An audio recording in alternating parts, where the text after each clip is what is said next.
My friends, good day. I'm going to talk to you about a letter dated the day after the accident, which was sent by India's Civil Aviation Authority. And then, which is extremely interesting, and I'm going to give you a way to interpret it, sort of the subtext we usually have in cases like this. Before getting to the heart of the matter, I would like those of you who are having difficulties in your careers today, who want to change jobs or who have lost theirs, to get in touch with ILIS. It's really the gold standard. The support in France to get you back on track in some cases is covered by France Travail. I've sent a lot of people to them, and honestly the feedback I've gotten is extraordinary. So you'll find the link in the video description, and the comment is pinned back to India. What we have today is a ground casualty count that's gone down a little bit. Because at first, remember, we thought we would have roughly 300 victims, but today we're around 270. The majority of the victims on the ground will probably be men. Why? Because the plane crashed into the men's student building, because there is a building for women and one for men at this university. These are cafeterias, dormitories, all that. And so it crashed into the part reserved for men. So that's why, well, the casualties might be a bit gendered, as we say today. There is a video of the only survivor. The video I found, it's probably the first time we see him after the tragedy. There are other videos later, we see him at the hospital and all that. But here, it's probably, as far as I know, the video where he is closest to the scene of the accident. So we have the building in flames. And then we have the guy who's coming out with the phone in his hand. And it's pretty crazy because behind him, there are 241 victims just in the plane. I'm not even talking about the people who were on the ground yet. So yeah, I found this video extremely interesting. Another thing, we're going to come back to this story about the letter. But before talking about the letter, I'd like to talk to you about other things. You should know that airlines have monitoring systems on their aircraft with onboard systems that send alerts back to maintenance. Actually, that means that sometimes the mechanics know, in advance that there's a plane that will arrive, for example, in 5 hours. And they know there's a problem with it. They know something went wrong and all that. Pilots don't need to inform them. They already know from the alerts. And that allows them to prepare the parts, to get the technicians who know about that part ready, and so on. And say, well, as soon as it's here, we get started. So it's a system like the ones on Airbus. I even think, if I'm not mistaken, it was invented by Airbus. Unless someone in the comments says, no, aldosterone, it was probably invented by the military or someone else. So on the Boeing, it's what we call an AHM, that's Aircraft Health Monitoring. It uses the ACARS or SATCOM system, so the ACARS system, which can use several means of communication, including VHF. And then, when it's in places where VHF doesn't work, well, it will use, for example, the SATCOM system via satellite. It can even use Wi-Fi in airports, so it's a system that has several communication protocols. And then it sends the alerts back to the airline. If you want a recent case that I'm going to talk about where this system played a role, look at Egyptair. The Airbus A320 that had taken off from Charles de Gaulle was heading to Cairo and disappeared over the Mediterranean. It crashed over the Mediterranean.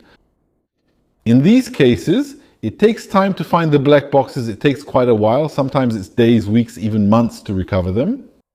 But even before that, the airlines have some idea of what happened. In this case with the Airbus, there was fire. And the ACARS, the messages that had been received via ACARS at the base in Egypt were quite explicit. Smoke in this area, smoke in that area, fire detection in this area, and so on. So there was a pretty frightening list of messages. So the airline, usually by the time the accident is announced, well, they will check their system and they already have alerts and they basically know what kind of situation they're dealing with. So I'd like you to keep that in mind. So Air India flight 161, it crashes on takeoff, okay?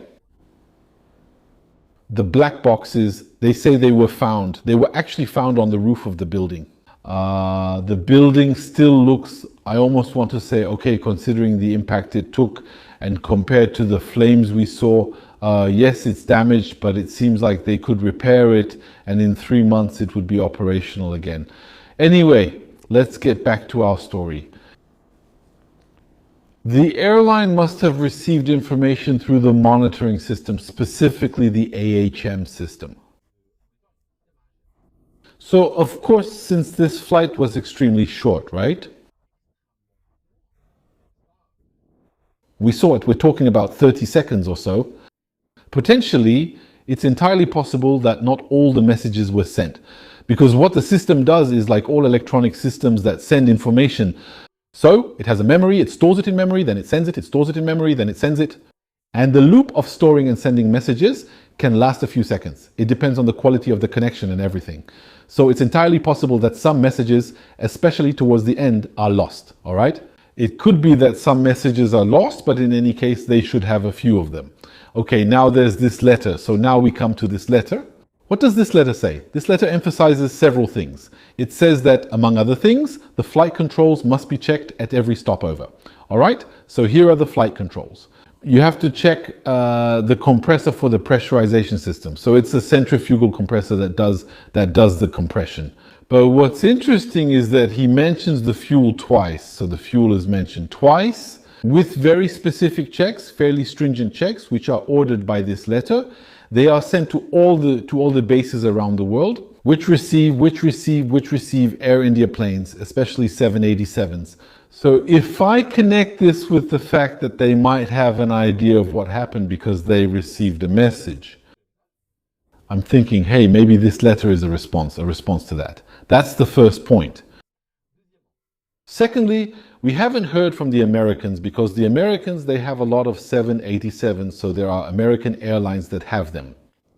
We haven't heard the same thing from them. You see what I mean? Look, let's say Air India looks at the messages and says, wow, there's a general problem with the 787 and we've just had a serious accident, etc. They will quickly notify the authorities who will alert others.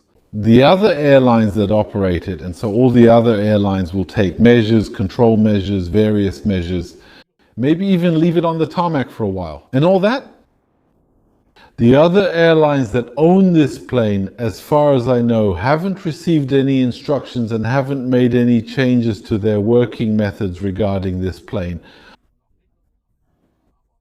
So that means we have a problem that's specific, right? Maybe that's what we're thinking at this point. So here, of course, you realize that I'm really speculating, of course, right? We agree, but this channel, there's no problem. We're speculating, right? It's completely intentional, okay? But generally, it's always speculation based on some facts. If you watch the first video released just hours after the accident, everyone was talking about a flock. I was saying it wasn't a flock, right? And if you look today, nobody talks about it anymore, okay? From the very beginning, I was telling you about a loss of power. From the very beginning, I was saying that the flaps were unlikely, etc. We're still on the same path today. Yes, it's speculation, but I don't make predictions just to reverse them the next day and say I was wrong. No, so we speculate, but what we do is we gradually adjust the narrative as we move forward in the analysis. As I was saying, the letter is about the fuel, but there's more. There was a lot of panic on an Air India flight 315, which had taken off from Hong Kong a few days ago, just after this crash. So, it's true that when there's an accident, you have to understand one thing, it creates panic. There's a loss of confidence, there's panic. People say, yeah, it's the same model and all that, I'm scared, they read the headlines and that can be contagious, even up to the pilot. So, there was a case, Air India 315, it took off from Hong Kong. And then he says, I have a fuel contamination problem. He says, I have an alert. And the controller asks, what kind of alert? He says, I have an alert. Fuel contamination is detected at the fuel filter level. And D, are you able to advise the problem of the aircraft? We have engine fuel filter, right tension. And it says contamination can occur. We have done the checklist. We've sorted out the problem. With ash in your eyes, the problem returns. And the problem. Engine fuel filter problem, engine fuel filter problem. And the controller asks him to repeat, and he repeats it on the frequency. This time he doesn't say fuel contamination. It's quite interesting how he leaves out the word contamination. It seems like it's almost a taboo word. He says it in the heat of the moment. He's reading the screen in front of him. Then suddenly when he repeats himself, he seems somewhat aware of what he just said. And there you can feel that he's almost taking it back. But well, he already said it. It was recorded, you see. In any case, before wrapping up this video, just a small detail, if I may. The APU starts on the Boeing 787 not when just one engine fails, but when both engines fail. Actually, the startup logic isn't about the engine, it's about what we call VFSJ. These are variable frequency generators. Usually this kind of electrical generator comes in all sorts of designs. There are many different families of them. Generally there is one per engine. On the 787 there are two per engine. There are two. That means when it is started and the APU is off, right? The APU is that small turbine all the way at the back, which provides electricity for the rest of the aircraft systems. On some planes it even provides pneumatics, compressed air to start the engines. On the 787 that's not the case. There is no pneumatic start system. It only provides electricity apparently. So as I was saying, when the APU is off, we have 4 starter generators. Unless, for example, we're in a situation where one of the starter generators is inoperative under the MEL, sometimes we're allowed to take off with a starter generator inoperative on these planes. So there would be 3 in that case, but in the normal case there are 4. The plane takes off, and the logic, if you will, of the system is that if we drop below 2 starter generators, the APU starts up. So if there's only a single engine failure and the other engine has 2 operational starter generators, the APU won't start. However, if the second engine fails, it will start. It will switch to, I think it will switch to 28 volts DC. It must have a battery somewhere. It will draw power from it and it will go into the startup cycle. Otherwise, there's also the case we can't rule out where we could have a situation where the plane was flying on 3 starter generators. That means we have one engine with 2, the other engine with only one engine failing. So this time 2 have been taken out, we have 1 left, and there we will meet the conditions for the APU to start, and bam, it will start on its own. All right, so that's a possibility. Knowing that with MELs, planes sometimes depart with systems that aren't working. It's regulated, I'm not criticizing Air India. I'm not saying that Air India departs with MLs. Everyone departs with MLs. It's industry standard, it's documented, etc. But I spoke to mechanics who told me they've seen sometimes up to 13 meals on a single plane, which is a bit much, but at the same time, it's 100% within regulations. It's just that there are conditions. Some devices in the plane, some systems, you can depart when they're not working, but with conditions, with restrictions. That means sometimes we're allowed to operate the plane for 7 days without that device, or sometimes for a month, or sometimes we're allowed to have it inoperative. Inoperative, but only if there are restrictions on operating conditions, for example.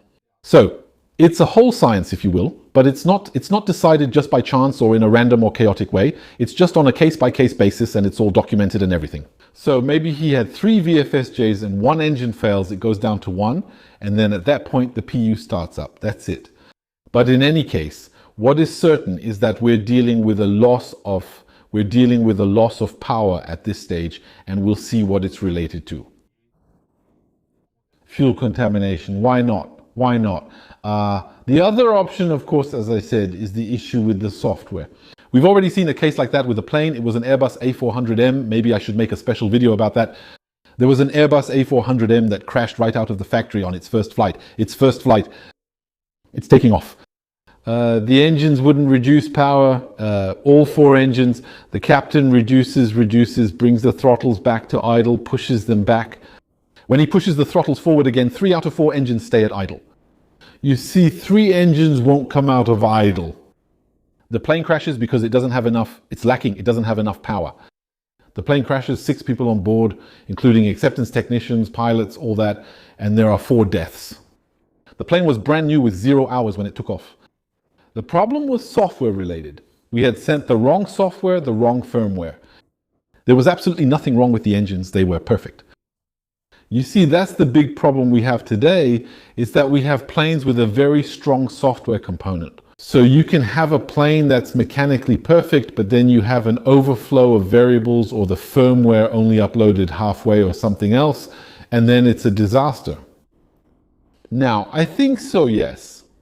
At that point, if the authorities had reason to believe that's what caused the 787 to crash, I think there would have been coordinated action worldwide regarding that type of plane. However, that action at this stage does not exist, so we're moving toward a problem that's entirely Indian. Secondly, there are the authorities who asked to see the, what do you call them, the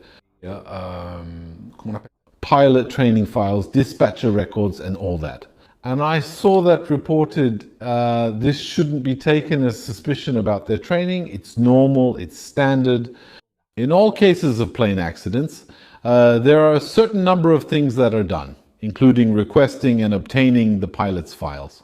We want to see their experience, their training. We want to see their medical certificate. We want to see their rest status. We want to see everything, absolutely everything in their file. We want to talk to their instructor. We want to see the last time they were in the simulator, and so on. It's standard. It doesn't mean anything. It doesn't imply anything about the pilot's training, nor is it suggesting that they made a mistake or anything like that. Okay, so there you go, my friends. Thank you for watching this video up to this point. I recommend the partner of this channel, Keyless. They are really great at helping people who have problems in their careers. Once again, if you are in a job somewhere and you want to change jobs, or if you have lost your job, they operate across France and they are partnered with France Travail. So in many cases, their training and support can be covered by France Travail. Thank you for watching this video up to this point, and I'll see you in the next one. See you very soon.